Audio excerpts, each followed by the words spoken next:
the third time in a... I don't think I've won one, ever. Okay, welcome back to Third Take. Mock draft. 2-rounder? This should be 2 rounds. 2 rounds. It's going to be basically like a week apart, I think. Both rounds. Probably. We still basically... It'll be one video. We still got a couple second-round guys to watch, but we've watched... I'm at like 60. I think Joe's at like... I'm at 55. I haven't watched guys in like a month. So I've been bad about it, but... We're getting there. We're almost there to the 2 rounds. We got plenty to choose from for this 1-rounder, so let's get it. So let's get into it. We did rock, paper, scissors. Martin won. He got to choose. So I had 1 last time, so I'm going with 2. So I'm Joe's at got number 1. I'm at number 1. Okay, so we have a different number 1 overall than last time. Carolina traded up. To be determined if they got fleeced, but at this very moment it does look like that. DJ Moore is a lot, but if they think this guy's their franchise quarterback, then I guess, it's worth it. So, number 1 overall, I'm taking Bryce Young out of Alabama. I know CJ Stroud's been a nice popular pick. I have a lot of issues with him. I don't have a lot of issues with Bryce Young. The height was the main concern. I think he measured in at 5'10", 194 maybe, around that, 197. He's the most accurate passer in this draft. His ball placement is, I think, the best, one of the best I've ever seen. His mobility is amazing. It's not to Will Levis or Anthony Richardson, but he can definitely move outside of the pocket. And he carried an Alabama team that did not have a lot of talent this year. I think Jahmyr Gibbs was his best weapon. And Jahmyr Gibbs was good, but it's not like what Tua had or what Mac had. Bryce Young elevated that team. He made them the 6th seed overall. I think Bryce Young is easily the best quarterback in this draft. He's been my number 1 basically since I've watched him. There's been no changes really with that. He throws the deep ball extremely well. All of his accuracies are elite from what I've seen. And if I were to give you a comp, I'd probably give you Drew Brees because insanely accurate. Yes, has some size issues, but I just don't think it's going to matter that much. If he's built, get him in a NFL strength coaching system, I think he's going to be fine. I love Bryce Young, number 1 overall. This has been my pick since day 1, basically. Bryce Young, still my QB1. All right, number 2, you got the Texans on the clock. I'm going to go with Will Levis here. You know, I think Richardson, it's just like, they're both relatively boom or bust, but Will Levis is much further along. I'm not confident Anthony Richardson can even read a defense at this moment in time, even after all the film study I've done on him. Just not sure if he can do it. Yeah, he's got the physical tools, but so does Will Levis. And he has a rocket arm. Decision-making and accuracy is where things go wrong for him, but his accuracy is pretty on point for the most part. He does occasionally miss some throws, and you're going to get that because he's not all the way there. However, I think he has a decent enough floor to start for you day 1, and because of his just great physical tools, and honestly, like, pretty solid football IQ for the most part. He'll just have a couple throws every game where I'm like, what are you even doing? But for the rest of that, for most of the time, the decision-making is relatively solid, and I just think Will Levis, Joe and I both think this overall, just gets way too much hate. I think he's a pretty good player. I'm not going to sit here and tell you he's some perfect quarterback prospect because he isn't, but I think he's further along than Richardson, like I said, and I think his ceiling is higher than Stroud, and I think, for me, Will Levis is the perfect middle ground between both of them of having a very high ceiling and a decent floor. At number 3 overall, the Arizona Cardinals are on the clock, and I'm taking Will Anderson. Doesn't have any character issues like Jalen Carter does, so that's a big plus. Plus, Jalen Carter, well, it's a whole nother story. Amazing jump, great football IQ, teams, what's the word I'm looking for? Scheme against him, yeah. They scheme against him, run to the other side, try to get him off his game. Has an amazing jump, explosive off the edge. He has great pad level, and he has amazing strong hands. He gets a ton of TFLs. You know, since he's getting double teamed, he's not going to produce those amazing sack numbers that he produced last year, but he'll show up in the TFL department pretty big, and he's in that backfield almost every play. He's quick, very big and strong for the size of, I know that's the main concern. He's about 250, which is a little undersized, but he's so quick. His spin move's so good. All of his pass rush moves are, in my opinion, in the elite tier for college football. That I don't think it matters. Great bull rusher, not on the level of Jalen Carter, but he still is very good. I think he's the best of both worlds with Jalen Carter. He has the speed, and he also has the strength. I think Will Anderson is a blue chip prospect that the Cardinals can't miss, and he's not, going to have any character issues because, he went to Bama and they're strict over there. So Will Anderson, I think, right now is the clear number one defensive player taken in this draft. All right, 4 Colts are on the clock. I talked about him a little bit earlier when I was talking about Will Levis. This is where I'm taking Anthony Richardson off the board. He's 6'4", 230. This is a big dude who's also absolutely nuts in the open field. Just like Will Levis, he's got a rocket arm. The accuracy is just awful. It's flat out just bad. He can throw at his pro day when there's no defense, but when there's a defense, he has trouble reading it. But he's got all the tools in the world. He has everything that you need to succeed at the NFL level. You just need to sit this guy and coach him out of some of his bad habits. Florida had some pretty good offensive weapons, too, that you would have liked to see him utilize a little bit more. But he's just hot and cold as well. But Anthony Richardson, he's got all the talent in the world. He's just got to put it together. For anybody being nutting over his pro day, got 2 words for you. Zach Wilson. Okay, number 5 overall, Jalen Carter. There's been a lot of talk about a quarterback going here. I don't think the Seahawks will take anybody unless it's Anthony Richardson. Geno was cooking. I've heard talks of Hendon Hooker, but Hendon Hooker is Geno Smith. I don't know what you're doing. That's his ceiling.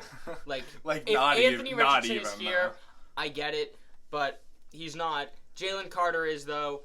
6'3", 300 pounds. He has a lot of character issues.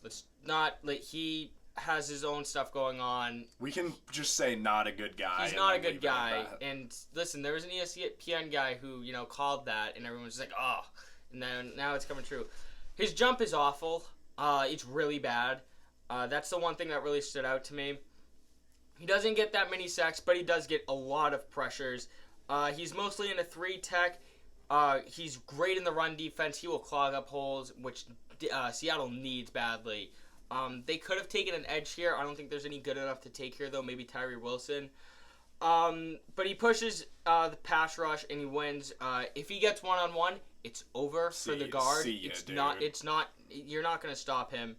Violent hands, has great hand placement. Like I said, the only issue I would say would be his lateral quickness in that jump. If he can, get those on track, I think it'll be great. Also, his conditioning will be improved. When you go through conditioning in the NFL and training camp, hopefully that, it'll build him up for it. Because you see some plays, he'll just take it off, which does not work at the NFL. But one-on-one, this kid is he's the best. One of the best we've ever seen. He's such a rare player. You don't really see a D tackle with this much upside, with this much elite finesse moves, plus the the bull rush. You don't see it come around often where he's like a 3-tool player almost, where he can finesse move, he can run stop, and he can bull rush. He's the total package. It's just character issues are going to push him down to 5. All right, 6, Lions. Joe just took a D tackle. I'm going with one right back. I'm taking Kalijah Kancey from Pitt. Wasn't in the last one, but... He wasn't in the last one. This is my guy, in case you guys will find that out now. If you saw I had him ranked 2 in the D tackle rankings I put out a while ago. But, I mean, listen, Aaron Donald is my favorite player of all time. Or not of all time, sorry. That's not a Patriots player. There you go, yeah. That's the best way I can say that. If anybody is going to be close to what Aaron Donald's done, it's going to be this dude. If you watch the Combine, you saw his 40 time, 4.67. It was absolutely nuts. This guy's 6 foot 280. Some people are concerned about the size, but he's so quick and powerful that it really doesn't matter. The only time it would come into effect is in run defense, and while I'll give you that he's not the best run defender out there, he's super explosive, and he can insta-shed people at the line to get TFLs. Stacking and shit, you're not going to put this guy at nose. He's 280, but as a 3-tech, he's totally fine against the run. And if you ask me, he's a top 3 pass rusher in this draft, just behind Carter and Will. He honestly, I think, probably has the best hand usage out of all of them. He has elite technique, and he's an elite athlete. I got nothing bad to say about Kancey, and I'm totally fine taking him at 6. He's 4 on my board. This is my guy. I'm a huge fan, and I'm going with him here. At number 7 overall, you have the Las Vegas Raiders. I'm not going to go C.J. Stroud. You guys have the best winner in the NFL, Jimmy Garoppolo. Winning is all that matters. And he's got a good group around him. Coaching, maybe not, but, still be really He has Devontae Adams. Yeah, no, he'll be good. Want to know what they do need? They need cornerback. I'm taking Devon Witherspoon. I think he's the best cornerback I've probably ever watched, right up there with Sauce. He's truly unbelievable. I don't see a world where this guy doesn't go top 10. He's really good in press. He's really good in man. He's really good in off and press. He's also great in man and zone. So I don't see a glaring issue with him. He's just overall, I think, the best coverage guy in the draft. I don't think it's close. Maybe Cam Smith, but overall, I think Devon Witherspoon is easily the cornerback 1. And now something that does not get talked about enough with him is his support for the run defense. It's absolutely, it's incredible. And also, he hits like a safety. I think he's a complete total package. Yeah, he's not as athletic as you want him to be, but neither was Sauce. Sauce ran like a 4.5-ish, and I think Witherspoon at 6'3", though, for Sauce, that's a very impressive, solid time. He has, one of my favorite things about him is you can tell, he cares about the sport of football. He's not like Jamarcus Russell not watching film. This guy watches film. He also has great ball tracking skills, although it's not really, on show because he's clamping guys up down the field. Yeah, I think this guy is the best cornerback prospect in the whole draft, and I don't see it changing anytime soon. Devon Witherspoon going 7 to the Raiders. 8, I got the Atlanta Falcons, and before I say, I guess I can say the player first. I'm going with Tyree Wilson, and I'm just going to give, if you're watching Tyree Wilson, which you're not, but I hope you are. But if you are, I'm just going to give a quick apology. I was wrong. You are a hell of a football player. Mm-hmm. And congratulations to you. You're now above Bryce Young on my big board. So want to know who was right? This guy. That's true. You did like him more. But now I'm going to get into why I love Tyree Wilson. And if you guys, now I'm going to talk about why I like him, but you can watch the old ones to see my reasons I didn't. But basically, this is a dude with the same wingspan as Giannis. He has absolutely outrageous power. And the thing that I didn't really give him enough credit for the first time is just how good of a run defender he is. Day one, this guy is an unreal run defender. Because of that strength and power, you can't move him. He's going to set a great edge. And he has just tons of pass rush upside because of how athletic he is. He also has no right to be as bendy as he is. That's another thing that I just didn't see the first time. But I've seen him just dip around the corner and get the edge and see ya, he's gone, and that's a strip sack. Tyree Wilson is a great player. Right now, it's kind of like I roasted the Trayvon Walker comps. I did. In terms of athleticism, it's still outrageous. But in terms of the upside, it's the same thing because right now, he's a great run defender. You sort of have to project the pass rush, but he has the best bull rush out of anybody. And he also has a really good swim to go with it. And I think he has better hand usage than he gets credit for. So he's overall decently technically sound. All you got to do is teach this guy like 2 more moves, and he's going to be a Pro Bowl edge rusher. So Tyree Wilson, I was wrong. I'm a big supporter now. I see what everyone was talking about, and I love him. At number 9 overall, it's the Bears now. I think they might trade back up to get, one of the blue chip edge rushers. Like Wilson, Carter, Will Anderson. I think they could do it. But if they stick here, I think you're still getting an upper echelon type of guy. And I'm going to go Myles Murphy. The best comp I can give you is Trayvon Walker with way more polish. And the guy does look like Khalil Mack out there with his one-arm stab, which is his best move. He has great speed, and he gets low, and he clears around the edge. He's great in the run game. He gets into the backfield. He produces very good numbers. Now, issues I have with him is that, yeah, he's a tiny bit raw, but so is Tyree Wilson. And I think that these guys are about on the equal, are about on the same level as each other. right in that same tier of not Will Anderson or Jalen Carter, but like a little bit below. Myles Murphy, a lot of people have, been hating on him. Dude, like, I see falling. I see late first, dude. Like, I falling. see 31 to the Saints. It's wild. I don't see it. I saw Khalil Mack when I watched this guy, and for all the people that loved Trayvon Walker last year, this guy is Trayvon Walker, but he has way more polish. He has great edge moves already. He has a very good swim. I mean, this guy is he's special, and in most classes that he could be an edge one pretty easily. It's just that this edge class is so incredibly deep. It's so nuts. It's nuts. I don't think I've seen a deeper edge class. I've been doing this for about 3 years. This is easily the best edge class I've ever seen. It's not close. Maybe you go last year with the top half of it, but deep wise, Will McDonald. We watched Will McDonald literally today, and Will McDonald. I'll tell you guys right now. Almost in the second is like crazy. I'll tell you guys right now. Will McDonald might sneak his way into this mock draft. Mm-hmm. Like he might. I watched him today, and I'm a big fan, but he's like edge 6. Yeah, it's nuts. It's insane. Every single edge rusher is good. The fact that he's 3 is crazy, but it's not a knock on him because I think he's a top 10 player still in this draft. And Bears getting him at 9, I think overall it's a pretty good trade. You're getting DJ Moore 2 first, Myles Murphy. That's not a bad haul. That's not a bad haul.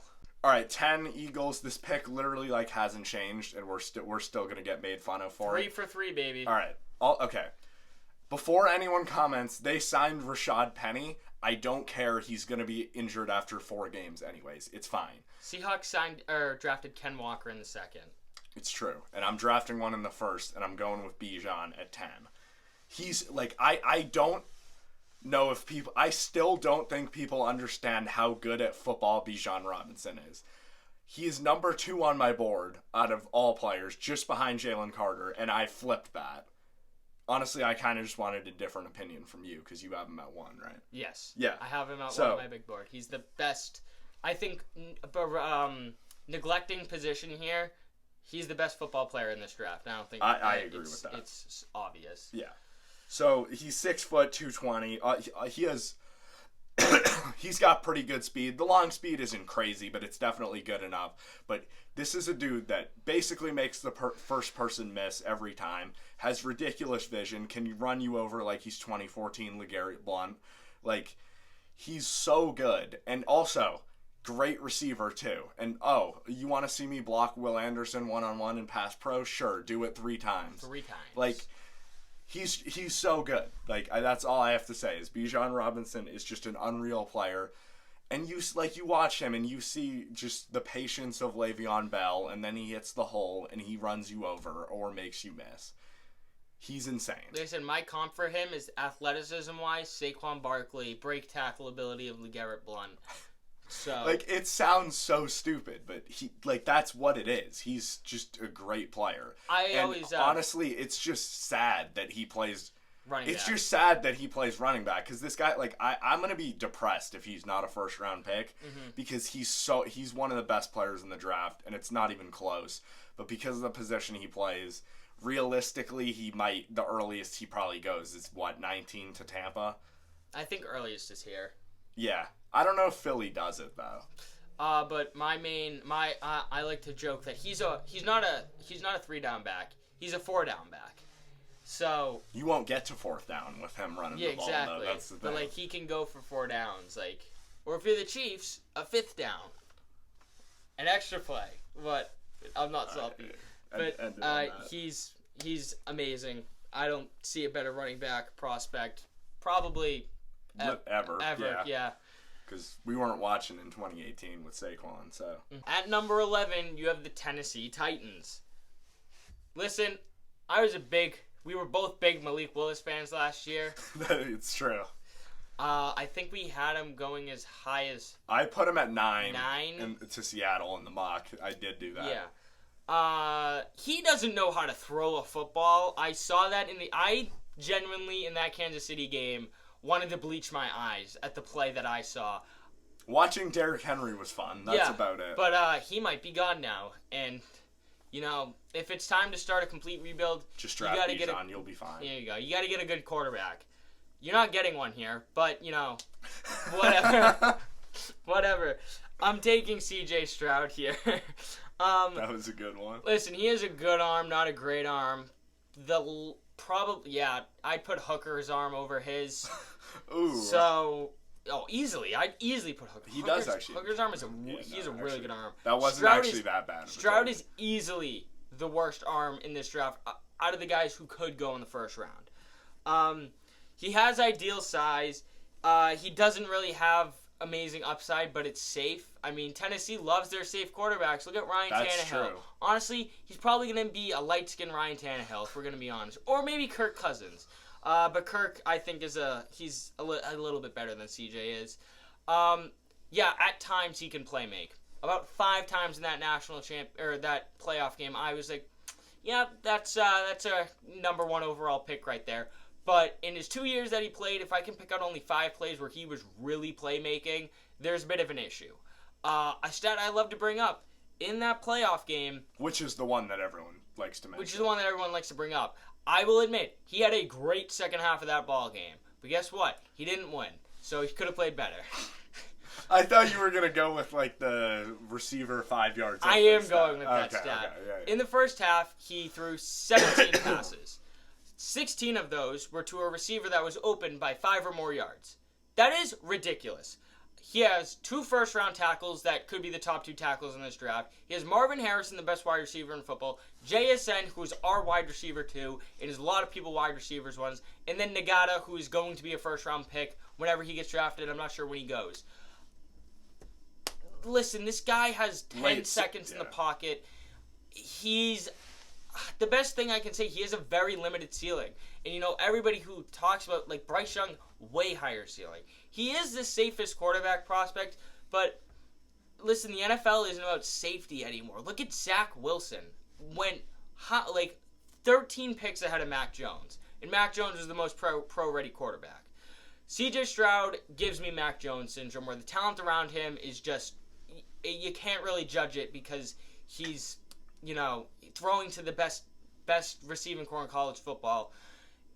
And yes, in a system he can develop, but when he has these tackles that the Tennessee Titans have, and he has Treylon Burks as his wide receiver 1, there's going to be some issues, especially if Derrick Henry's gone. When the play breaks down, he is not elite whatsoever. He does make good boundary throws. I'm not going to deny that. He has a couple very pretty boundary throws that he can make, which is a thing that in this draft is rare, but, I've seen Bryce Young do it a million times. C.J. Stroud, I think, is being massively overrated. Do I see him going 1, though? Yes. If I were to make a prediction draft, I would say he goes 1. But he's my QB4. I have Richardson and Will Levis over him. I just think he is just the definition of okay. He's the definition of a movie you go to and you're like, eh. And I'll compare him to a movie that I saw this year. He is Black Panther Wakanda Forever. You're like, it's alright. It's nothing great, not what, was what I was, told what it was going to be. I was told it was going to be a masterpiece. It is not a masterpiece in the slightest. And I think he's just, a 6 out of 10 type of quarterback. I don't see, the upside with him whatsoever. C.J. Stroud is incredibly mid, but they need a quarterback. You're not going Hendon Hooker. You're not going Tanner McKee. You're not going Aiden O'Connell. You're gonna go C.J. Stroud. Aiden O'Connell's a good Irish boy. You gotta take him. You're gonna go C.J. Stroud, and they're just gonna continue their mid quarterback. Like they said, the NFL's a bunch of Kirk Cousins, and it'll continue here with C.J. Stroud. 12, you got the Texans, and I'm going with me and Joe's day 1 here. I'm going with Cam Smith, literally the second player out of 60 I watched film on this year. It's been a while, but he's November? Yeah, November for both of us. Yeah, something like that. It's been a while since I watched Cam Smith film, but how good he is still fresh in my mind. Yeah. He's not Devon Witherspoon when tackling, but he's still pretty good. This is a guy that's really, really good at off-man coverage. No one really got open on him. Cam Smith plays a great bail tech. He's really good at just staying there, putting his hand on the receiver's hip and just feeling leverage and just staying with him. People don't really get open on him. My only concern really was I didn't think he was the most athletic corner out there, but then he ran 4.43, at the combine, and I was pleasantly surprised with a dude that I already really like. So he's very athletic, he's super technically sound, and he's got some dog in the run game to him. So between those three things, I always see Cam Smith at, second round, end of the first. 4 or 5. I don't get how you can do it. I don't get how you can watch someone like Joey Porter Jr. with his consistency issues and just say he's better than Cam. I don't see it. That's not a shot at Porter. You're going to see him go. It absolutely is a shot at Porter. You're right, it is. He's not You're good. going to see Porter go in this mock, but I don't see him over Cam. I think Cam's a great player, and I'm totally fine pairing him and Stingley together. You got a very good young corner duo now. At 13, you have the New York Jets. When is Aaron Rodgers going to be a Jet? Who knows? I mean, it's gone on basically 2-3 weeks now. He's been It's been a while. Jet. Colin's been going through it. Yeah, I don't know.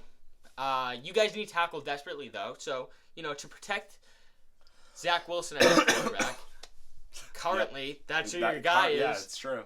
Chris Strevler or whatever his name is. Yeah, that's the guy.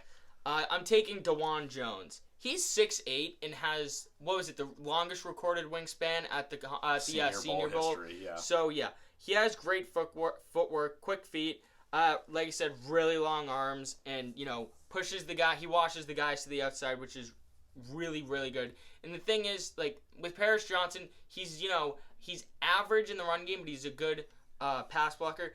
This guy, he is a mauler in the run game, and he's also very, very good pass protecting. He's a larger-than-life human being, and he's also a great guy. He still gets beat on the edge by quick pass rushers. When you're 6'8", you got a lot of mass to move there, so, quicker guys like a Will Anderson, like a Derek Hall will get around you. But listen, I don't think this guy has a lot of issues. Maybe just the 2 false starts against Notre Dame, but if that's it, that can be coached up very easily. And I think, I'll let him hop in on this because he is, the tackle guy. But, yeah, I think this guy's good, very solid punch, and has great timing. So, DeJuan Jones, 13 to the Jets, just makes sense. For whoever your quarterback is, you got to protect him. Yeah, I think, Joe, you hit the nail on the head for the most part. But I'm just going to add a little bit. I just want, you can't go. The anchor for DeJuan Jones, Darnell Wright's is a little better, but his anchor's phenomenal. When you're 6'8", 375, it's obviously it's hard to go through that guy's chest. Mm-hmm. So you can't go around him because of his just ridiculous long arms, and he has quick feet. He doesn't get credit for that. People say he doesn't have quick feet. I think he does. You can't go around him. You can't go through him. Your only choice really is to try to, and because you can't get your hands on him because of his long arms, your best option basically is to try to put all your weight forward and lean heavily to try to just get into his chest. And that's where the trap tech comes in. He's super advanced technically. The trap technique is basically just they lean into him and put all their weight, and then he just smacks their hands or pulls it out, and they just go face first into the ground, and then he gets a pancake. He's pretty advanced technically. Him and Darnell Wright both do it well. So to me, they're the 2 most technically sound players at the tackle position. But between just the athletic gifts, like the just being that big and the wingspan and also being a really good technician, I think people just gotta stop overthinking it with we can teach Broderick Jones how to play tackle. He already knows how to play tackle really well. Just take him and move on. All right, 14, I got our New England Patriots on the clock. And I'm going with Christian Gonzalez from Oregon. He usually never lasts this long in any mock draft you're going to see. And it's not because we don't like him. We love him, but we're just Witherspoon is clearly the best. And we like Cam a little more. But Gonzalez killed it at the combine, 4.38. He's 6'2", 200. He's got great size. This is a legit outside corner who's really good in off or press. It doesn't really matter which one you want to play, which is awesome for us because we like to do multiple different things there. But just the tackling for me is really what puts the other guys above him. I can tell that he's trying. He gives effort, but he's just not a good tackler right now. I'm sure Bill can get him there if we end up taking him. But this is a dude, he doesn't really allow big plays down the field. In the 2 games I watched, he allowed like 3 catches, and they were all just out routes when Oregon was up by like 15 and just like letting up short stuff to not allow a big play to let the other team back in the game. So he really doesn't get beat very much. He's super athletic, and he's only been playing corner for 3 years, and he's already super technically sound. He has a really high ceiling, and the floor is really good right now. It's just, this is a really good cornerback class. Like, that's the only reason why he's here, and in this situation, Pats are taking advantage, and they're getting a really good player at 14. Okay, at 15, you have the Green Bay Packers. Guys are losing Aaron Rodgers. Probably. And you guys lost. That's not even your biggest loss of this offseason. Your biggest loss is Bob Tunyon. This guy did a lot for me in 2020. He really helped me out through a tough time. I didn't have a tight end in fantasy football, and his ass was on the waiver wire, and I was able to pick him up, and he was an absolute beast. I'll never forget Robert Tunyon, all-time favorite in my heart. He'll never. What is he on the Bears now? Yeah. Got an absolute steal there. But to fill that spot, you're gonna go with another white tight end. It's down to 2 guys. I wonder who it is. The 2 cracker tight ends. Who's it gonna be? It's Dalton Kincaid. There's 3. Throw in Luke Musgrave. He does not count. He can't block, but he's the best receiving tight end, and I'd argue he probably has this. He's probably the second best catch. He probably has the second best hands, and he catches the. I'd argue that he's the best, like, receiving. Yeah, threat, receiving and threat. You know how I feel about Zay Flowers, but yeah, Kincaid's nasty. He breaks a ton of tackles. He's a good route runner. He has a good route tree. He is fast, and he's a very good separator. He really showed out. I think it was might have been USC. It was USC, like 14 catches for like 160 and a tutty. He can go up, high point contested catches. He has really good hands. He's super reliable, and he can't pass block, but he can get in there and chip if you need a run block to the outside. He's a very good safety valve, which I'm sure current Packers quarterback Aaron Rodgers is going to need. But I think Kincaid has an argument for best receiving threat in this whole draft. And I just think he's a great tight end. Definitely, if you want a receiving guy, this is the guy to go to. I think he's by far the best receiving tight end in this draft. So Dalton Kincaid, 15 to the Packers. 16, you got the Commanders on the clock. And they addressed right tackle with Andrew Wiley, but you still need a guard to help out there. And I'm going with O'Cyrus Torrence from Florida. One of maybe the best pure lineman. I'm still not really sure, but he literally never allowed a sack in his career of college football.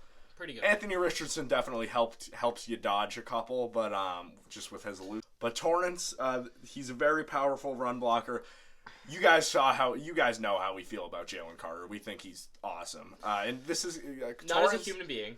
Yeah, I'm not endorsing him. I'm not saying Jalen Carter for president, but I am. Yeah, I'm not saying Carter for president, but I'm saying he's a very good football player. But Torrance really held his own. He also had a great Senior Bowl. He has really good feet. He has a super solid base. His anchor's awesome. He consistently has really good hand placement. It feels like he wins at the point of attack in the run game pretty much every time. He's really good at just turning and sealing, and he can also drive you and just absolutely pancake you to go with it. He's big enough. And once his grip strength is, I think, the most impressive part of his game. Once he gets his hands on you, it's pretty much over. It's just the rep is done, usually. Unless you're Jalen Carter, you're kind of not getting past him. So for a guard, just to keep Sam Howell or Jacoby Brissett upright and just not allow that much pressure so that they can deliver it to the pretty good receiving threats that Washington has with Dotson and Terry and Curtis Samuel. Just give them some time to get them to the receivers, and Torrance helps you do that. Okay, at 17, you have the Pittsburgh Steelers here. They had a very, very good 2022 draft. Kenny Pickett, I loved the flashes that I saw. He looked really good. George Pickens, another guy, looks very, very good. And then you're rebuilding that Triple B's, silently. You got Najee, you got George Pickens, and you got Kenny Pickett. You got those positions, you got them very well right now. You got Dropte Johnson. But right now, for everything to come together, they went, 9-8 last year, Mike Tomlin keeps that stupid record. It's impressive, though. You can't say it's not. Too bad, we can't win in the playoffs against Bill Belichick. 2 Super Bowls. 2? One of them not exactly deserved, but it still counts. But you need offensive line. It's been a main issue for me for what, probably 3 years. 3 years now, and they haven't addressed it. In this draft, you got to address it. The whole team's been built around. They did lose Cam Sutton to the Lions. They signed Pat Pete, though. They signed Pat Pete, I think a 1-year deal. But I'm taking Darnell Wright here. 6'5", 342. He understands the position very well, has violent hands, and he has the best anchor in the draft. Martin will tell you, I don't think it's close. Maybe you go with another guy, but Darnell Wright, best anchor in the draft. Awesome run blocker, can get to the second level very well. Has that nasty streak, so that's always what you need. I mean, I guess for the Steelers with Najee averaging 2 yards a carry, you don't really need to get to that second level. But when they do block for what's his name? Warren. Warren. I forget his first name. But when they bring Warren in and they're like, we want to block for this guy. Is it James? Is it James like Warren? I don't know. He's quick off the ball. He does a great job of staying low. He does miss a couple of punches and gets his feet crossed up at times. But if you clean up that footwork, this guy could be tackle 1 pretty easily. It would not shock me if he goes to the Jets at 13 or to the Titans, because in this draft they didn't really get an ideal quarterback. But he did great against Will Anderson. I mean, held him to no sacks twice. So no pressures or 1 pressure in 2021. So very, very good. Looked awesome at the Senior Bowl. Doesn't have great range in the run game and is kind of laterally slow. But overall, if you just want a good, great tackle who's just going to anchor there and not going to let a guy get to your quarterback. Like when you need to go up against Myles Garrett 2 times a year, this is a guy that can hopefully, equalize him. This is a guy that, might be able to give you a chance to be able to run the ball on that Cleveland D-line. When Justin Houston somehow goes for a 16-sack season out of his ass, because this guy, ages like fine wine. He had 10 sacks this year. He's going to be able to do it. He's a Pro Bowl level guard if he does slide inside. I personally would not do that. I wouldn't either. I've heard talk of, I can just take over now, but I've heard some talk because people think he has slow feet, which I think you're wrong if you think he has slow feet, but just I've heard people think he needs to slide inside, but he has the length to play tackle. He has like 35-inch arms, which for anyone that doesn't know, the benchmark is like 33. So he's chilling in that department. Like Joe said, the anchor is unreal. Senior Bowl pretty much just confirmed what I thought about him. I already really liked him. Go watch the tape against Will Anderson. That's all you need to see. Everything's on full display in those couple games. But, just when you clamp Will Anderson, we know he can do it at a high level against the best competition. There was an old note in there about his footwork, which I said, got messy sometimes. That was, a first couple games opinion. I've watched more, and he has the best footwork in the class, in my opinion. So that's kind of an old note. Nothing wrong with his feet, in my opinion. I think he's just a really good tackle. 18, you got the Lions, and I think me and Dan Campbell, although I'm not projecting, this is just what I would do. Me and Dan Campbell, I think, are kind of have the same mindset here. And I'm going to take Darnell Washington from Georgia. This is a Dan Campbell guy, if I've ever seen one. He was a blocking tight end himself. Darnell Washington is the best run-blocking tight end I've ever seen, and it's not close. I'm not joking when I say if you added 20 pounds on this guy, I think he could be a Pro Bowl tackle. He's unreal at run blocking. I've heard some people say his technique is bad at run blocking. No, it's not. For a tight end, it's unreal. But he's super big. He's a freak athlete, obviously. The one-hand catch at the combine. I mean, I know it's the combine and he's running routes against no one, but that just showed all the athleticism he has on display. Watching him block the pad versus everyone else was actually the funniest thing I've ever seen. Up the field. He could have pushed it for the whole field if they really needed it to him, honestly, and everyone else was struggling. It was hilarious.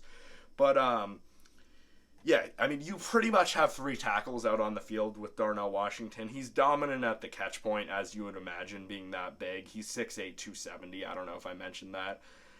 He has a great catch radius. He has really good hand placement and power, obviously, as you would imagine in the run game.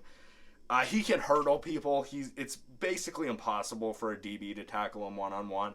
He's just a classic mismatch where he's way too big for safeties and even most linebackers, honestly. But you're not going to guard him with a safety, and the linebacker's going to be way too slow who's going to match up with him better. So it's just a classic mismatch nightmare to me. And he's just an awesome player. I think he has good hands. He's not the best route runner, but you're not going to ask him to run like a crazy route tree anyway.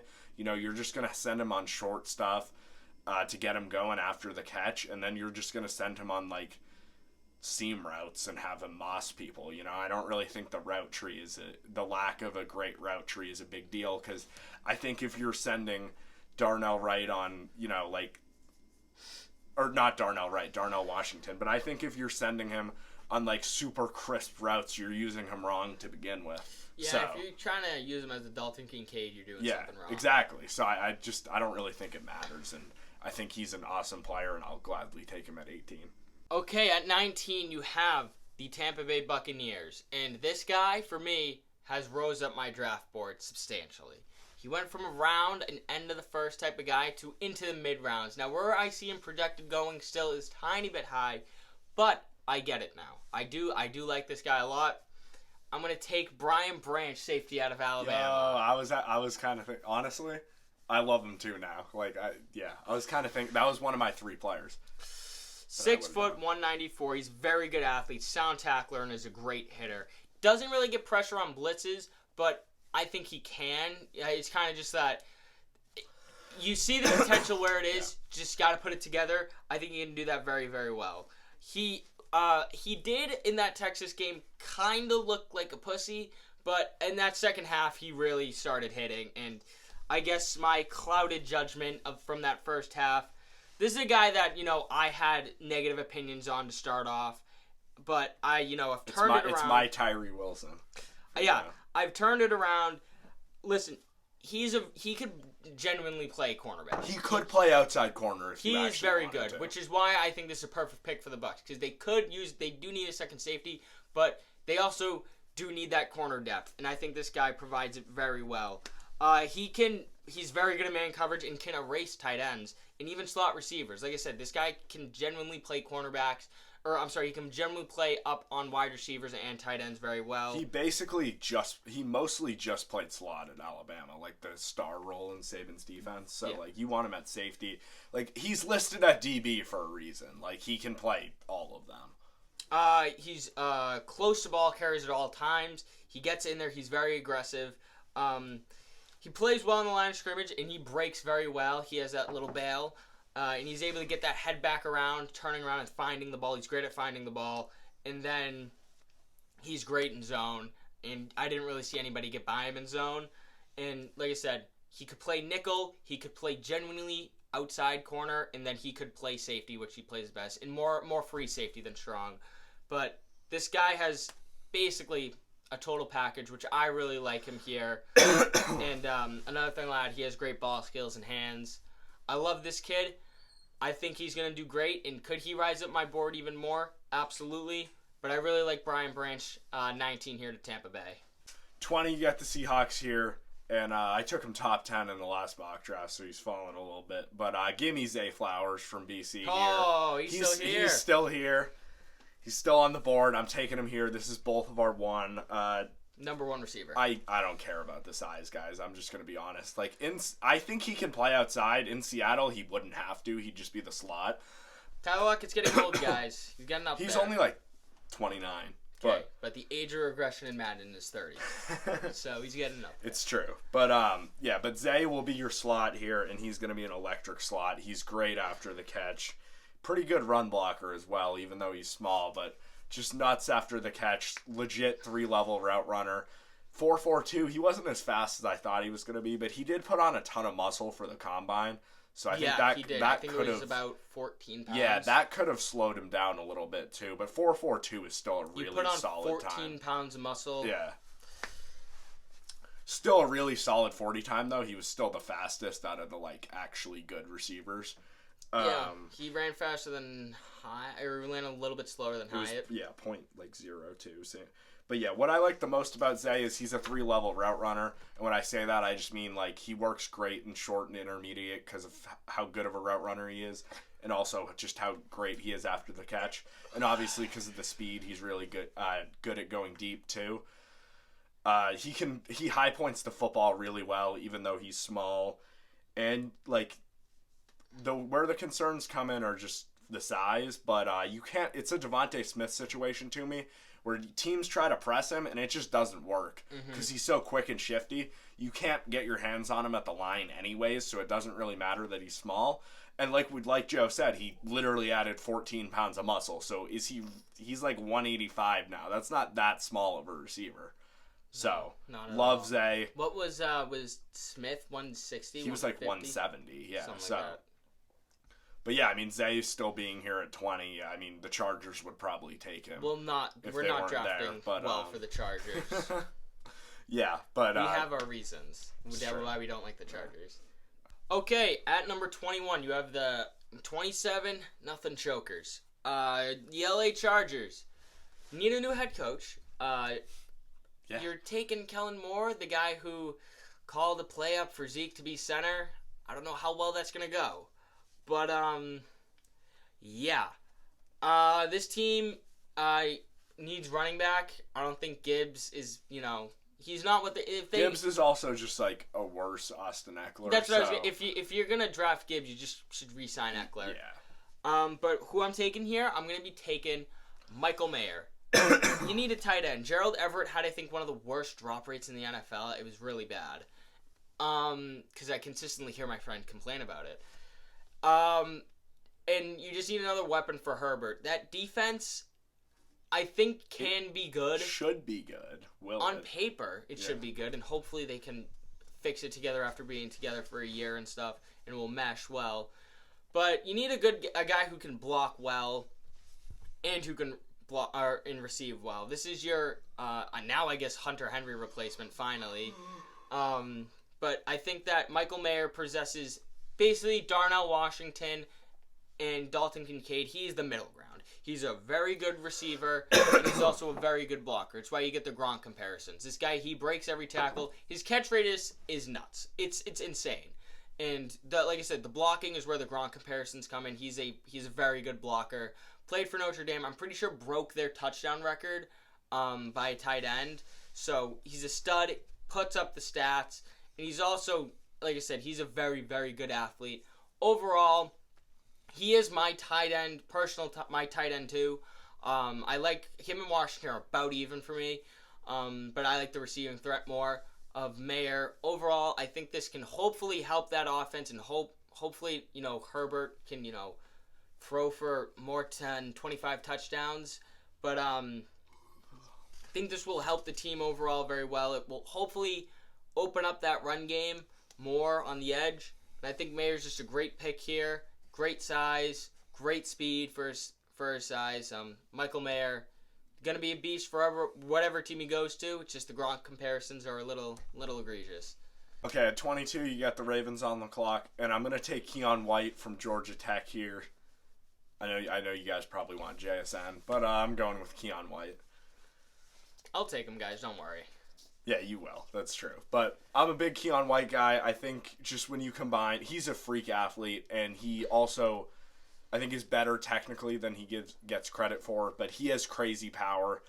It's kind of similar to Tyree Wilson, but Keon White is a guy. He can play 3-tech, 5-tech. I had him listed in my D-tackle rankings because I kind of think that's where he fits a little bit better. But you can totally put him on the edge if you want to. He's kind of a tweener that way. But the power's just great. He has a really good spin move. His swim is pretty good too. You got to teach him a few more moves, and he just doesn't consistently use his hands. But when he does, you get some amazing looking reps. His bull rush at the Senior Bowl was the best play I saw from anybody there. But the next three, he kind of got shut down. Just there, but overall he did have a good Senior Bowl, but that's just where the inconsistencies come in, which is why he's down here at 22 and not, top 10, but he has the potential to totally get to the area like some of those top 10 guys. He's just not put all together right now. But he's got enough polish right now for me to take a risk on him here, and he's got the upside for it. At 23, you have the Minnesota Vikings. Now, you guys just lost Adam Thielen, so you got to fill that receiver spot in somehow. KJ Osborne. Yeah, there you go. I'm taking JSN. In my opinion, he's the perfect, what's the right word for this? Opposite to complementary piece to Jefferson. He's one of the best route runners in this draft. Runs crisp routes, has great hands, the great ability to find a soft spot in zone defenses. He's quicker than people give him credit for. I will say this: he has good edge speed. He does not have good breakaway speed. There's a big difference there. He plays slot receiver, which it's like 90%. It's 90%. He never plays on the outside, and I'll hear complaints. Oh, but he could. Then why haven't they put him there? Why haven't they tried him out there? There's obviously a reason. He probably can't play it. But in Minnesota's offense, you're not going to have to. Jefferson will be the outside receiver 100% of the time. Makes things happen after the catch. He has that boom ability. He went for 350 yards. That game was so nuts, dude. The only concern is that, he is mostly a slot receiver and is a body catcher, but he actually used his hands in that combine drill very, very well, and I think it was called the gauntlet. He used his hands 100% of the time, didn't have a body catch. But listen, for body catching, he's really good at it. And yeah, he's also true. He's very athletic, and his body control is nuts. I mean, absolutely insane. Probably the best in the draft for body control. It's insane. JSN, he's my wide receiver 2 right now. Will probably stay there. But yeah, spoiler alert, I think all of our top 3 receivers, are guys who are undersized. So, JSN though, 6', 200. I think he's going to fit very well in that Minnesota offense if he does fall here. I love JSN. I've loved him since day one. And I think he's going to do great in this offense. I think he could legitimately go for 1,000 yards year one. I think that offense is so explosive. And Jefferson gets so much attention drawn to him that JSN can genuinely, explode one game and go off. But JSN, Vikings, getting a good receiver here. All right, 24, you got the Jags on the clock. You lost Juwan Taylor in free agency to the Chiefs. So I'm going to take a tackle here, and I'm going to go with Paris Johnson from Ohio State. I think the other guy here I would have considered is Broderick Jones, but I think Paris Johnson's just more ready to play right now, which is what the Jags need. So that's why they're going with him. He's 6'6", 310. Maybe needs to put on a little weight there, but for the most part, it's fine. He has good hands. Actually, I'll start with this. He's a great guy. Yeah. He helps out special needs kids and people with disabilities. So he's a good guy. Yeah, he's a great guy. You're getting an awesome dude to join the Jags here. And although he is kind of a pretty average run blocker, he does work well in an outside zone scheme, which is exactly what the Jags run. He has strong hands. He has really good awareness for stunts. That's one thing that I really like. He does miss his punches more than I would want, and I don't really think he's all that powerful, to be honest. He has good hands and he has good technique, but he just doesn't really pack that same punch that Darnell Wright and Dawand Jones do because they weigh so much more than he does. And in the run game, like I said, he's not dominant. He is good, though. He's just a turn and seal guy versus, put you on your ass, which I like the second one more. But Paris Johnson's just a really solid tackle prospect to me. There's not really that much to say other than I just feel like he's solid at everything. The only thing for me is I think his anchor could get a little bit better. Maybe that's just where the weight comes in, but overall just a very solid player that I don't think will be a bust. I think he'll just be a solid tackle. Okay, the New York Giants are on the clock at, 25 this is? 25. Yeah. So, you guys got Darren Waller. If he can stay healthy, it's going to be a big weapon for Daniel Jones. But I think you need a bit more firepower. Taking Josh Downs here out of UNC. 5'10", 175. Little light, but I think it'll be good. Mostly lines up in the slot. He's very, very good in short area quickness. Also, he is the best jump ball receiver. It's not arguably even in college close. No, football. it's not even close. He's the best in the class at jump balls. I want to wait. I'm sorry to cut you off, but I just want to put this into perspective. Quentin Johnston is 6 foot, what, 4, 5? 5? Was that a 4 or 5? That was 4. That was a 4. Wow. Okay. 6 foot That 4. was bad. He's 6'4". Josh Downs is 5'10". And Josh Downs has a 70% contested catch rate. Quentin Johnston's is 35. He has double with 6 less inches in height. Mm-hmm. That's wild. And it says a lot about Quentin Johnston and what Maybe kind of receiver Chase he is. Claypool.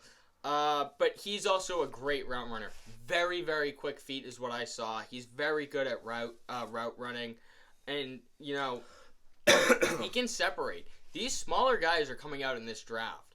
But yeah, like Martin said, the best contested catch receiver in this class when he absolutely should not be. I'm pretty sure he's shorter than Zay.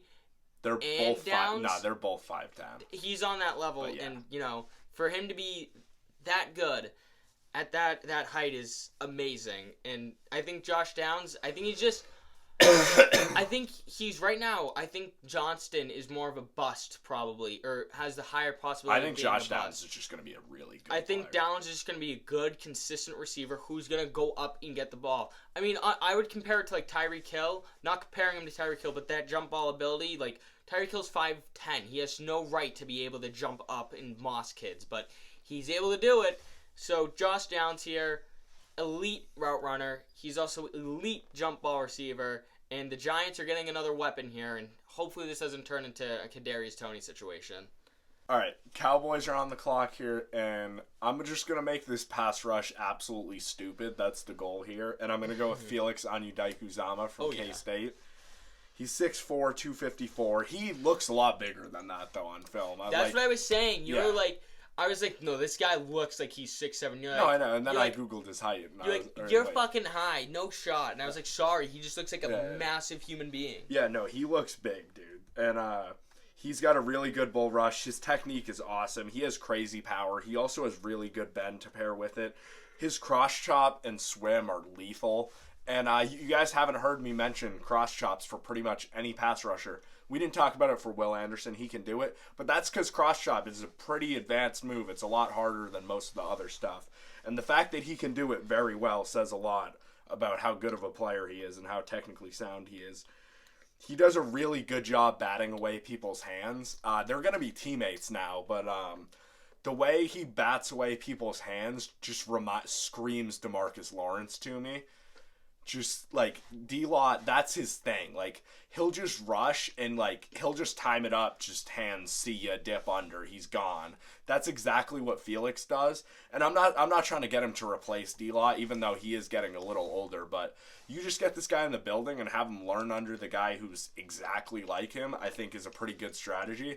And you just get a stupid pass rush of Parsons, him, Lawrence, and even Sam Williams in there. Like, they're just going to go hunting against these other quarterbacks. And I love the idea of this, and I hope they do it in the real draft, because this would be awesome to watch. At 27, you have the Buffalo Bills here. And how do I say this in the nicest way possible? Jordan Poyer has a neck injury. No, right? that's Hyde. Poyer just got re-signed. He was playing the whole season on, like, a torn labrum, though, or something. Poyer is your one healthy safety. Micah Hyde dealing with a neck injury. Who knows if he's going to play football again. And your other safety he did die on the field. He died on the field and was resurrected. Resurrected is revived. He's not Christ. It is almost Easter, but he's not Christ. Although some people act like he is. Anyway, you need safety help. Because I know they're saying Damar Hamlin, he'll play football again and everything. Really? You know what I mean? I'm like, you wouldn't be a little freaked out if they were like, yeah, you died on the field. I don't know about anyone watching this video, but if that happened to me, I'm not going back on the field. I'm taking my $3 million check and getting out of there. But I'm taking Antonio Johnson here. 6'3", 194, big hitter and great secure tackler. He's aggressive coming downhill and run support. This guy's big in run support. He's very good. But he also can play nickel corner. He's great in man coverage. I think He's way better in man coverage than Brian Branch is. He's very smart, great play recognition. He's fluid enough. He's hip-to-hip cover, which, kind of rare for safeties. That's more of a corner thing. But the best way I can say it, he's a very solid safety all around. I don't think he's not bad at anything. I don't think there's one thing I can point out and be like that he can't do that, because he does blitz and he can do it pretty well, and he breaks well on the ball, turns that head around, he's able to get back, he's able to find the ball. He can cover running back, tight end, receiver, slot receiver, whatever you want him to do. And listen, I think he can do it all. I think he's a great safety. I think he's lower than Branch in tier-wise. But overall, they're getting a solid safety here, which I know Bills fans, you're like, Micah Hyde will come back. Will he? Damar Hamlin will come back. Will he? I mean, listen, this guy can make however millions of dollars off of other stuff right now with his foundations and stuff. But I know he will be able to play football again, just like at what level. We have no idea at what level he'll be able to play against. He might not be as aggressive, having that thought. I wouldn't be. Having that thought in the back of your mind, like, hey, the last time I hit somebody, I fucking died, would be a little bit of a mind fuck for me. So I think you're going to just take a safe option because, listen, one of your two safeties, either Micah Hyde or Damar Hamlin, probably aren't playing football ever again. And you need to get a safety who's young, who can replace Poyer, who's going to be gone in 2 years. You also need to cut. You also need to cut cap because of Josh Allen's contract too. Yeah. So it's not a bad idea to move. Like we thought, a lot of people thought that they were going to move off Poyer anyway, and they ended up bringing him back, which great move. But you need to get cheap too at safety, and these guys are getting up there in age, even if they can come back. So one of those two guys, not coming back. Sorry to break it to you, Bills fans, but Antonio Johnson, I think, here is just a guy you can rely on who can do well, basically, in any position he's in. 28 Bengals are on the clock. I know they signed Orlando Brown. That was a really good move. But now Jonah Williams wants to get traded, and that's probably a good thing because he's terrible at football. He's still here. I'm going to take Broderick Jones from Georgia. He's 6'4", 310. This is a guy who's fallen a lot for me. You guys saw him go at tackle 1. Now he's going at 4. And I don't think he's bad or anything. I just think I didn't see as much technical flaws in his game when I watched him the first time. But his feet, they're solid for the most part, but he definitely crosses his feet sometimes. His anchor is really inconsistent. He's only 310, so you want him to add some more weight. And he's really strong, so you want him to be able to anchor down. But he just doesn't sometimes. He just lets guys get into his chest, and then they end up driving him back. And sometimes he's able to recover, but since he doesn't have the greatest footwork, usually he can't. And if you want to see my concerns, basically just go watch the LSU game against B.J. Ojulari. Or on our channel, Tackle Rankings. That's true too. But I mean, if you want to see, if you want to see it actually happen, if you want to see it for yourself, that's the game where I was like, ooh, he's not as good as what I thought. But Broderick Jones' biggest strength is his movement skills. It's unreal. Like, when this guy pulls, it's terrifying for the corners and safeties. Even linebackers, I mean, they're scared too. But really good mover. It's just, I mean, you're going to get some awesome pin pull plays with him. But you're only going to do that, like maybe 6 times a game at the most. So, and the scary reps are in pass protection, which obviously is going to be most of your plays. So although he has the best and coolest highlight level plays from an O lineman, it doesn't translate to every play is what I'm saying. And so to me, he's totally worth taking a shot on, starting at the early 20s, but he's just not all the way there yet. And I think hopefully the Bengals have a lot of guys who just are swing tackles who could play, so he maybe wouldn't have to start immediately. But hopefully they can coach him up for their sake because he has all the tools to be a really, really good tackle. It's just his hand usage is a little scary sometimes. Although he does have really good grip strength. He goes outside hands a lot. You want to go inside. So there's just a few technical concerns that I have that are totally fixable. It's just all the other guys above him have either great or pretty good technique. So it's just not worth taking him over them for me. Okay, at 29, the Saints traded into the first round. They traded Sean Payton. Weird to say that sentence. But, hey, here, I think the receiver here, you could, but I'm not in love with anybody here at 29. I'm not a big Johnston fan. I was big on him. I was big on him very early on. Actually, I was not so big on him early on. Then I was big on him early on, and now I'm back to he's okay. But here, I think Cam Jordan might get traded this offseason. I think that's an underrated piece that could be traded this offseason that not a lot of people are talking about if they just want to free some cap up and are able to get into some free agency next year. But I'm going to take Nolan Smith out of Georgia here. 6'3", 236. He's small. But want to know what? He is a fucking insane athlete. He ran a 4.39. What was his vert? His vert was 44 inches 40 or something. 40-something inches or something. He's nuts. Nuts athlete. Listen, he's a speed rusher. He does not possess a lot of power moves, but this guy, he is lightning fast. He's got bend for days. He's not as big as Trayvon Walker. He's not as bulky as he was, but the athleticism-wise, he's right there with him, in my opinion. He has more power than you would think, but overall, I think he's a fluid. He's comfortable in coverage, which you love to see. He has a good outside swim, and he has a great dip move. His bull isn't that good, but he does use it, which shows he does have confidence in it. And at an NFL level, having confidence in if you don't have confidence in yourself, you're fucked. But if he can work on it and he continues to work on it, it's going to develop. It's going to become good. He has a quick first step and good bend. Overall, I think they're getting a steal here. I could see Nolan Smith going as high, for me at least, as 10 to the Eagles. Really high, but I love Nolan Smith. I loved him since I watched him. I think I watched him back November, December, and I loved him then. I love him now, especially with that freak athleticism that he has. Nolan Smith to the Saints. I think you're going to get a gem here. At pick 30, I'm going with, you got the Super Bowl runner-up Eagles. And there's a guy that some of you guys might be asking why he hasn't gone yet, and I'm going to take him here. Originally, not a big fan. I watch more film. Hold on. Not a big fan is a huge understatement. He was ready to send death threats to his family. I believe I said the worst DN tape I've ever seen in my entire life. Listen, if you watch the channel back 2 years ago with Greg Rousseau. That's like 3. Worse than Greg Rousseau. This was probably, let's be honest, Kayshon Boutte is last. No, Kayshon Boutte is worse. Kayshon Boutte is last, but defensively.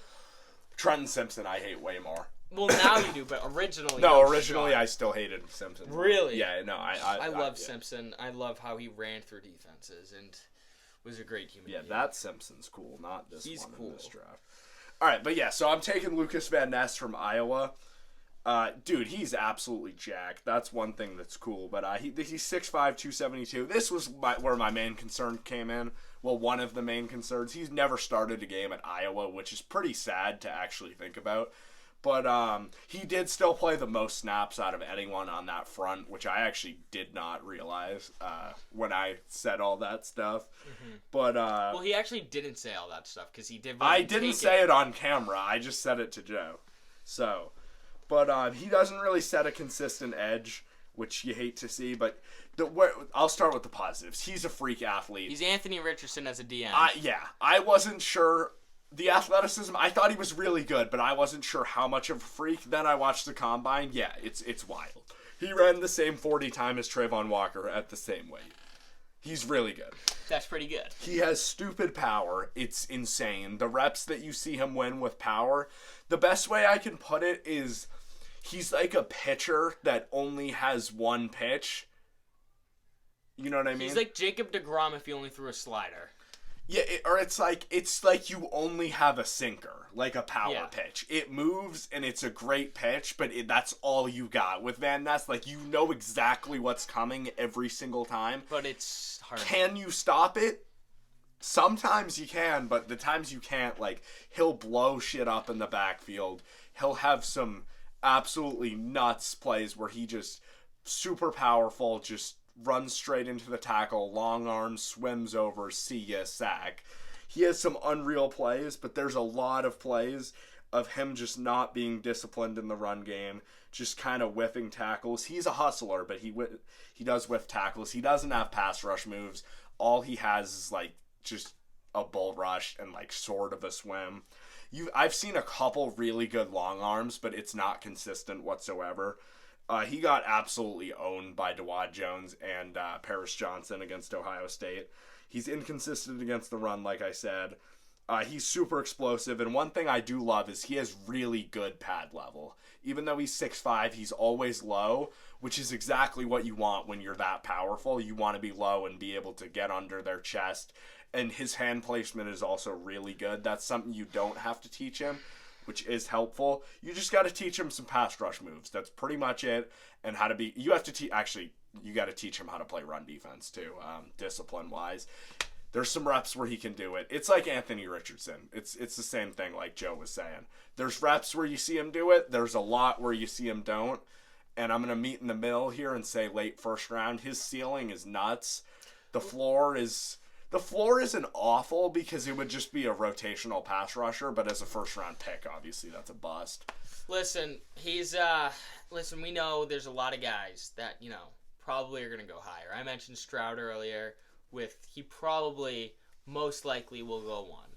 Luke Van Ness has been talked about top 10, top 5 yeah. I've seen. Like, he could be great, but with these, listen. There are way more sure things in this edge class who also have really high ceilings, which is why he's going here. Like, there are some edge rushers that you're going to see in the second round who we really like, but the ceiling isn't as high, which is why Van Ness is going ahead of them. Mm-hmm. But like Felix, like the floor is miles higher, and his ceiling, in my opinion, is still pretty high. Mm-hmm. So, okay, the last pick in the draft, the Super Bowl champion, Kansas City Chiefs. You could go tackle here, but I don't like Anton Harrison. I don't think he screams good early second rounder. Yeah. Could go receiver, but Quentin Johnston, he ain't going in the first round. I think that's the first time that's happened in a long time for us, at least. We do mocks in between just by ourselves to just gauge stuff. We got to get this right for you guys. But we're getting it right for you guys. I'm taking Will McDonald. You're getting young at edge. We watched him today. Two guys that we watched today, right? Yeah, are getting in there. Deontay Banks was last night, but he's not in here. Yeah. But McDonald is getting in here. 6'4", 236. Plays a 5 in the 4-eye. Yeah, wait. Can I just jump in here real quick? Basically, what I want to start on. Yeah, no, that's what you were getting at with the 4-eye. For anyone that does not know, so I can just go through the number scale here. A 9 would be like on the outside shoulder of the tackle. A 7 would be just like a little bit outside, that's 7. 9 is like ridiculously far out, like outside linebacker rushing. Then you're looking at a 5 would just be like head up, and then a 4-eye would be like inside shoulder of the tackle. And basically what Iowa State did is they ran 3-man fronts with Will McDonald playing either 5, 4-eye, 3, even I saw him like basically playing nose a couple times, and he's 236. So they really used him incorrectly. He faced a ton of double teams because of that. He got absolutely owned in run defense at 3-tech, but that's not his fault. You're basically putting a guy that's fullback sized at defensive tackle. So it's a terrible scheme usage. And when he got, like Joe's going to say, when he got his actual pass rush reps on the edge, he was a demon. So there's some projection involved because they used him so stupidly. But we saw him, he went to the Senior Bowl and got actual outside rushing opportunities. From NFL coaches. Killed it. Yeah. So, but what I think here would be, he has super long arms. He's great outside speed rusher. Has awesome bend. And dips very well consistently. He also gets double teamed consistently. He's solid on the edge. He's a solid run defender, but once again, when he's misused, you can't really tell. It's more based on projection. The run defense reps he did have on the edge, for the most part, it was pretty solid. There was a couple where he kind of got owned to the outside, but for the most part, it was pretty good. But honestly, when he was on that interior D-line, he looked good. So I think, or when he got reps So when he has quick hands and is super explosive. This is based on projection because like we saw what he looked like when he got good edge reps. So I love Will McDonald. He's getting into the first round. So that's our mock. That's it. So thank you for watching. I think this will be the shortest one out of all of them. Or no, it's going to be the longest. This will be the shortest round one. Shortest round one. But there's you're halfway through it. You're halfway through it, guys. So should be fun. And then we're going to try to get one more in. I know this sounded like the end of the video, but we'll get one more in. So end of the first round. Keep watching and join us for the second. So we'll see you in about 7 days.